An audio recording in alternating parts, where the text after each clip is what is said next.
오늘 주신 말씀은 데살로니가 전서 1장 1절에서 8절까지 말씀입니다.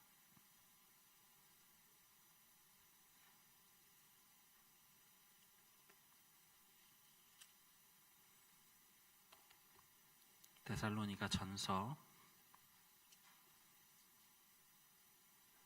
1장 1절에서 8절까지의 말씀 저와 함께 교독하시고 마지막 8절은 함께 읽도록 하겠습니다. 바울과 실루아노와 디모데는 하나님 아버지와 주 예수 그리스도 안에 있는 데살로니가인의 교회에 편지하노니 은혜와 평강이 너희에게 있을지어다. 우리 모두 말미암아 항상 하나님께 감사하며 기도할 때에 너희를 기억하라.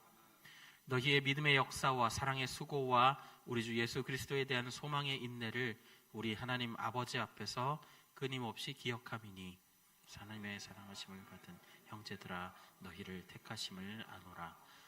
이는 우리 복음이 너희에게 말로만 이르는 것이 아니라 또한 능력과 성령과 큰 확신으로 된 것임이라. 우리가 너희 가운데서 너희를 위하여 어떤 사람이 된 것은 너희가 아는 바와 같으니라. 너희는 많은 환난 가운데서 성령의 기쁨으로 말씀을 받아 우리와 주를 본받은 자가 되었으니 그러므로 너희가 마게도냐와 아가야에 있는 모든 믿는 자의 본이 되었느니라. 주의 말씀이 너희에게로부터 마게도냐와 아가야에만 들렸을 뿐 아니라 하나님을 향하는 너희 믿음의 소문이 각처에 퍼졌으므로 우리는 아무 말도 할 것이 없노라. 아멘.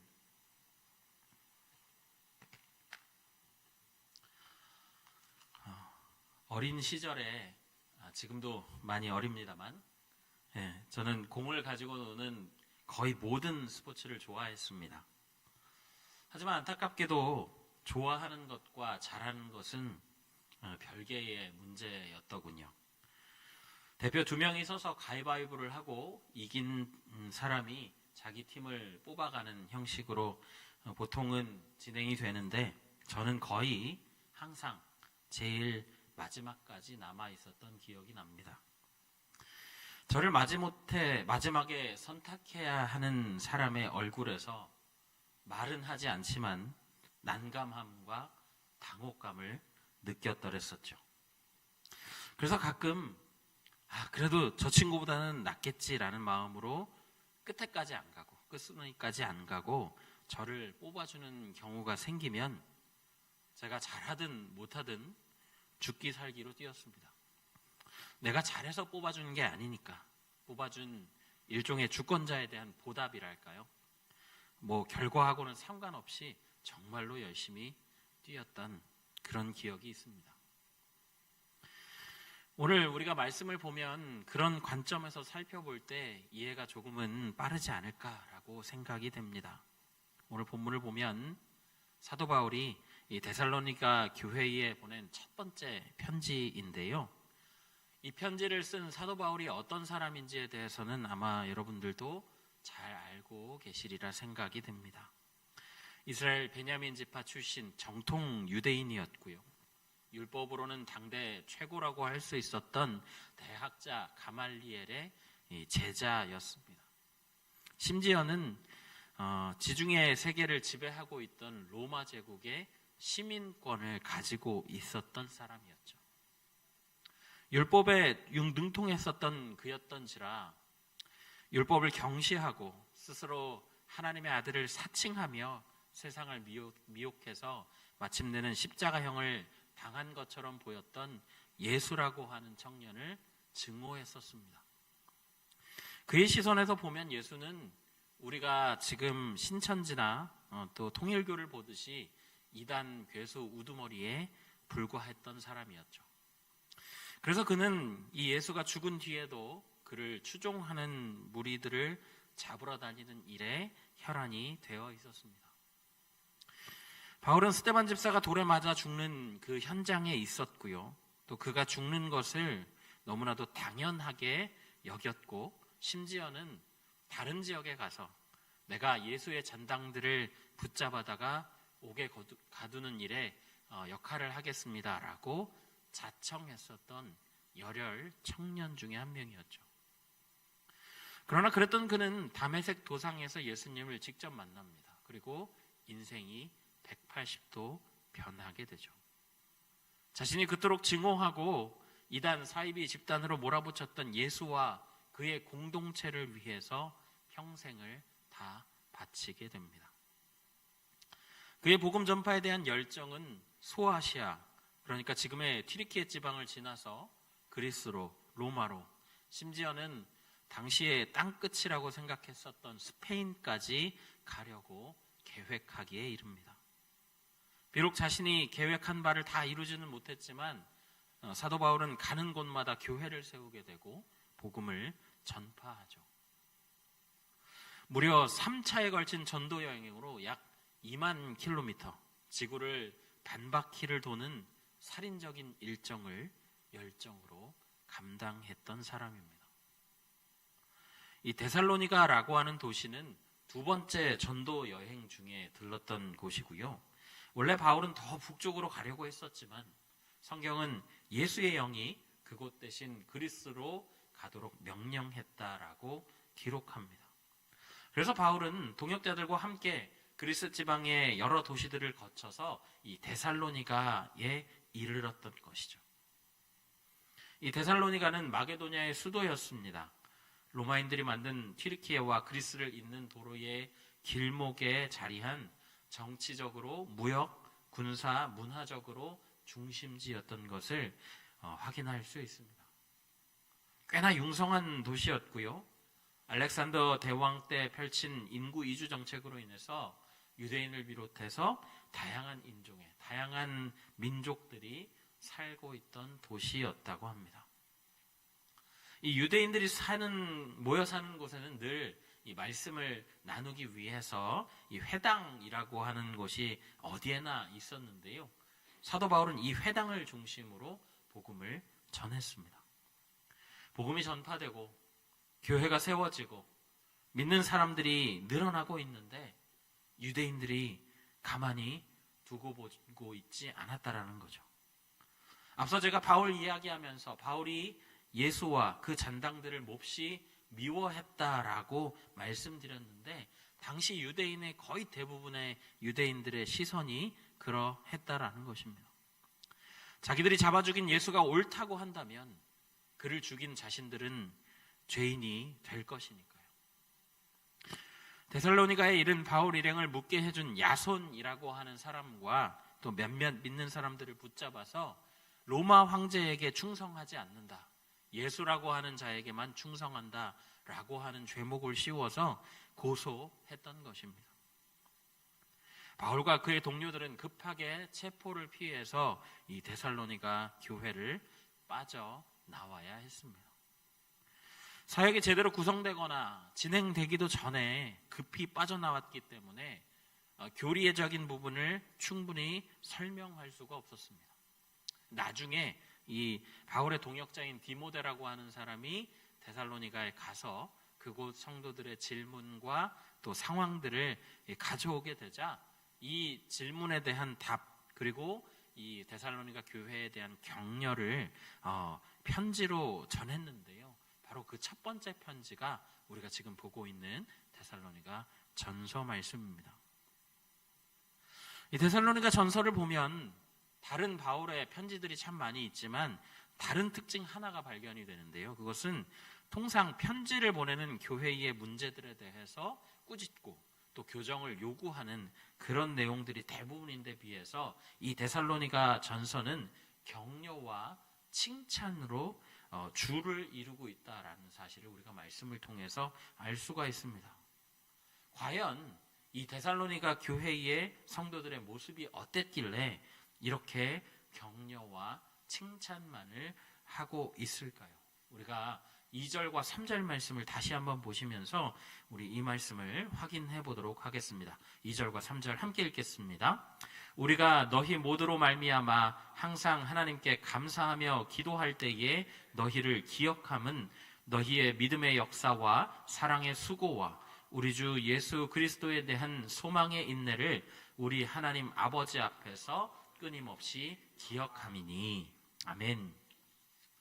데살로니가 교회는 앞서 말씀드렸다시피 교회의 조직을 다 갖추기도 전에 갑작스레 지도자를 잃은 교회였습니다.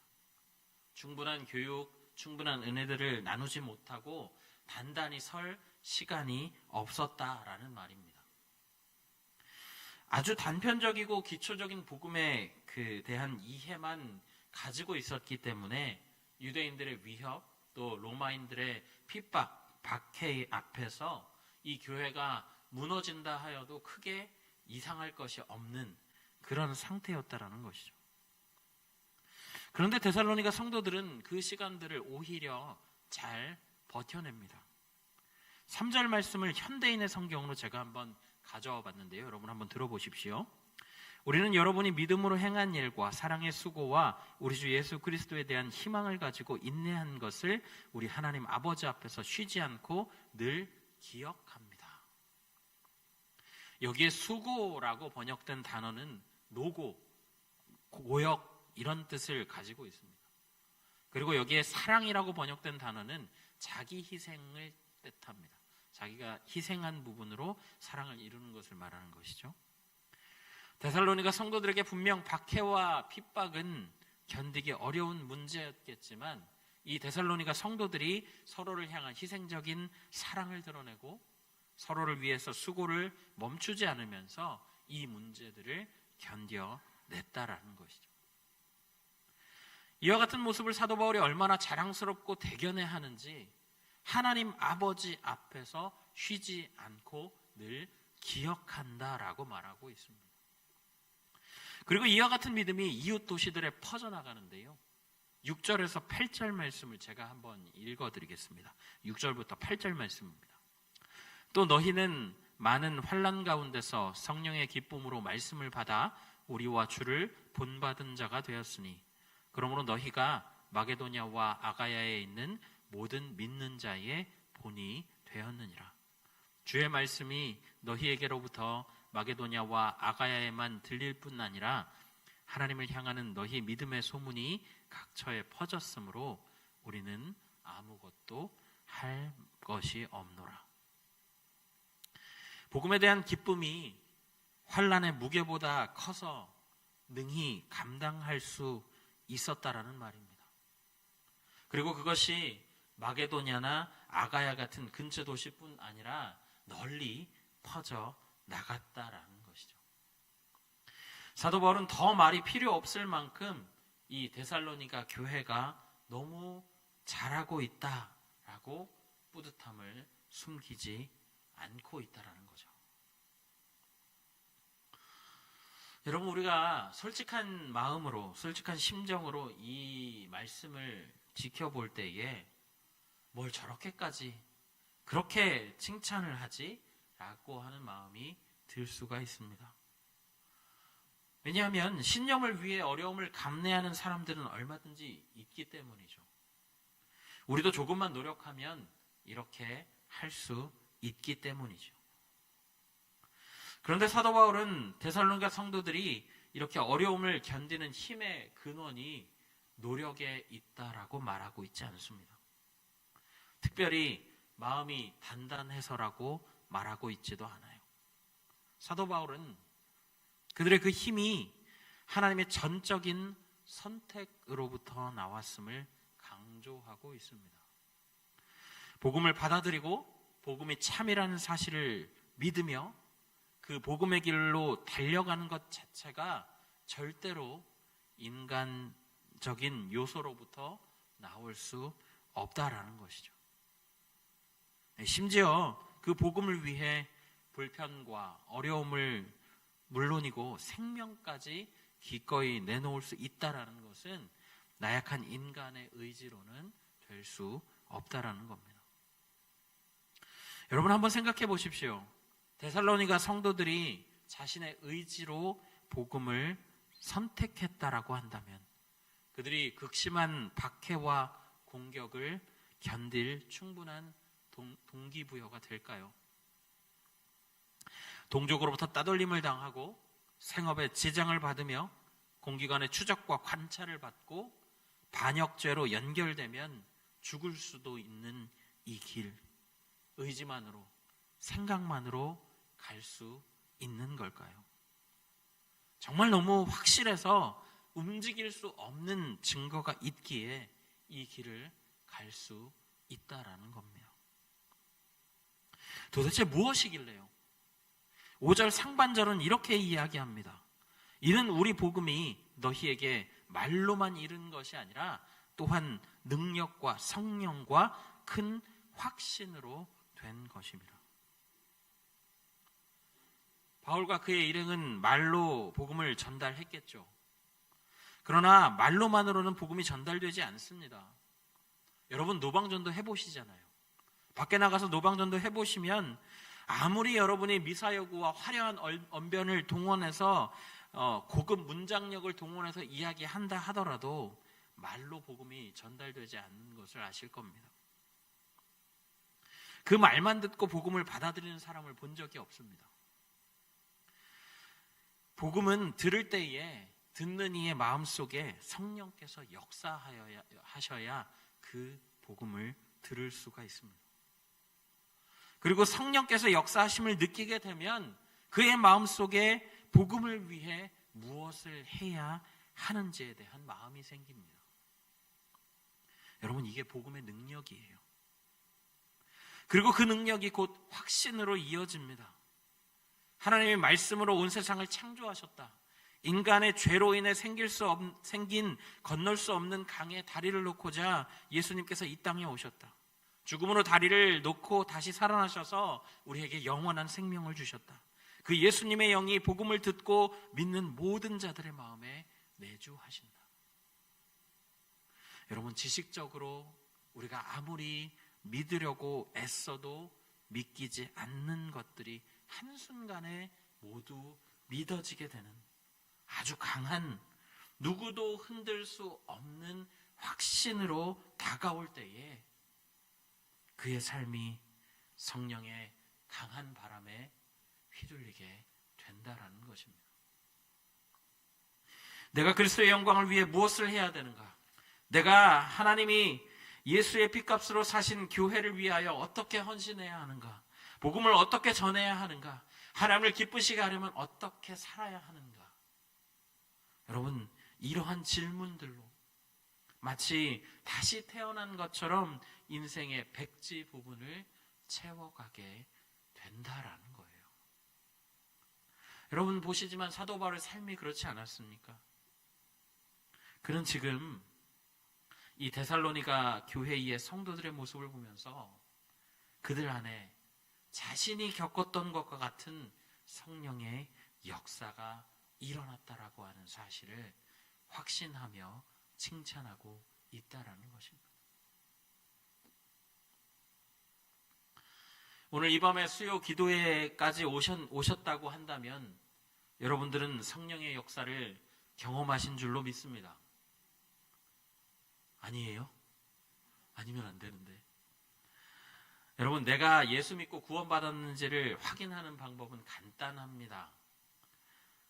모든 것을 할 때에 그 기준이 나인지 하나님인지를 확인해 보면 됩니다. 만약에 여러분이 내 삶의 모든 기준이 여전히 예수를 믿고 구원받았다고 확신하면서도 여전히 그 기준이 나라고 한다면 죄송하지만 여러분, 주체자이신 하나님의 선택을 받았는지 다시 확인해 보셔야 합니다. 여러분이 선택받은 자가 맞다면 여러분, 내 삶의 문제와 어려움 속에서도 계속해서 하나님의 말씀을 따르고자 하는 열망을 가지고 있어야 합니다. 그것이 잘 되지 않더라도 계속해서 그것을 이루어가고 성장하려고 하는 애씀이 있어야 된다라는 것입니다. 여러분, 이거 잘 안 됩니다. 우리의 죄는 예수 그리스도의 십자가로 사라졌지만 여전히 우리 안에 남은 죄의 습관이 하나님 앞에 나아가는 것을, 말씀을 따라가는 것을, 예수 그리스도를 따라 제자가 되는 것을 피곤하게 하고 힘들어 하기 때문이죠. 그러나 우리 안에 계신 성령께서 우리를 도우십니다. 우리에게 그 일을 힘들어도 지쳐도 피곤해도 하게 하신다라는 거죠. 여러분, 그것이 바로 선택받은 자의 삶입니다. 선택받은 자라면 마땅히 선택받은 결과를 내놓아야 한다라는 것이죠. 사랑하는 성도 여러분, 말씀을 마치면서 정중하게 여러분께 다시 여쭤보겠습니다. 여러분, 하나님의 선택을 받으셨나요? 선택받으심에 대한 확신이 있다면 믿음의 역사와 사랑의 수고와 우리 주 예수 그리스도에 대한 소망의 인내를 추구해 나가십시오. 복음받은 자의 당연한 결과인 삶으로 드러내고 증명하는 일에 소홀히 하지 마십시오. 피 흘리기까지 죄의 습관과 투쟁하며 오늘 하루를 살아가는 발버둥을 보여주십시오. 우리 성도님들이 선택의 주체 되신 그 예수님이 다시 오시는 그날까지 날마다 성장을 멈추지 않으며 하나님의 자녀된 삶을 살아가시기를 예수님의 이름으로 간절히 부탁드립니다. 아멘. 우리 이 시간에 말씀을 생각하면서 함께 좀 기도하며 나아가실 텐데요. 오늘 말씀을 보니 데살로니가 성도들을 향한 이 사도 바울의 칭찬이 과한 것이 아니었음을 알게 됩니다. 예수님을 믿으면, 구원에 대한 확신이 있으면, 흔들리지 않는 믿음 가운데 거한다면 여러분, 당연히 우리의 삶으로 그 결과를 드러내야 한다라는 것이죠. 우리 시간에 기도하실 때 이렇게 기도해 보실까요? 하나님, 내가 하나님의 구원하심과 인도하심을 확신합니다. 하나님, 그렇기 때문에 내 삶의 모든 판단의 기준에 하나님이 계심을 고백합니다. 주님, 잘 되지 않더라도 내 인생 가운데서 내 몸을 쳐서 복종시킴으로 내 삶이 하나님의 뜻과 하나님 나라의 확장을 위해서 사용되게 하여 주십시오. 그렇게 헌신하고 그렇게 발버둥치고 그렇게 애쓰는 자들 되도록 인도하여 주옵소서. 우리 함께 기도하시고 교회를 위해서 기도하실 때에는 목장 모임이 이제 개강하게 됩니다. 우리 섬기시는 목자들을 기억하며 함께 기도하실 때 성령의 능력으로 그 일들을 감당하게 하시고 목원들을 진정 예수님께서 우리를 사랑하신 것처럼 사랑하며 사랑을 나눠주고 함께 말씀 가운데서 지어져가는 역사를 경험하게 하여 주옵소서. 또 교회학교 리모델링이 진행 중에 있습니다. 리모델링 순적하게 잘 이루어지게 하시고 아름다운 성전이 되어서 우리 아이들이 더욱 하나님 앞에 집중하며 나아갈 수 있는 그런 환경 만들어지게 하여 주옵소서. 그러므로 인해서 주님, 그 모든 공사와 상황들이 하나님이 원하시는 대로 하나님의 뜻대로 이루어지게 하여 주옵소서. 우리 이 시간에 말씀을 기억하며 우리 목장 모임과 교회학교 리모델링을 위해서 함께 기도하시고 자유롭게 각자의 기도 제목으로 하나님 앞에 나아가시겠습니다. 기도하겠습니다.